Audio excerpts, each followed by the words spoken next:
আমি ঈদের দিন তোমরা কীভাবে পড়ালেখা করবা তা নিয়ে ডিসকাস করবো। তো এই যে দেখো উপরে একটা ফকিনি টাইটেল দেওয়া আছে, স্টাডি প্ল্যান ইন ঈদ।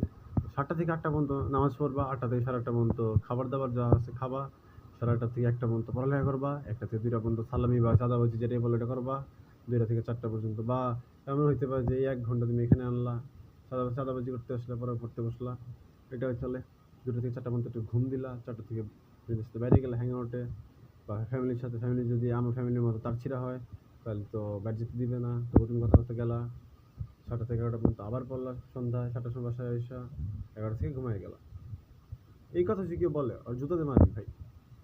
কোন লেভেলের পাগল হইলে ঈদের দিনে পড়ালের কথা বলে? মানসিক সমস্যা আছে তোদের? তোরা এই ভিডিওটা দেখতেছস, আবার লাইকে করতেছস, তুই কি পাগল? ঘুমা না রে ভাই, একদিন চিল কর।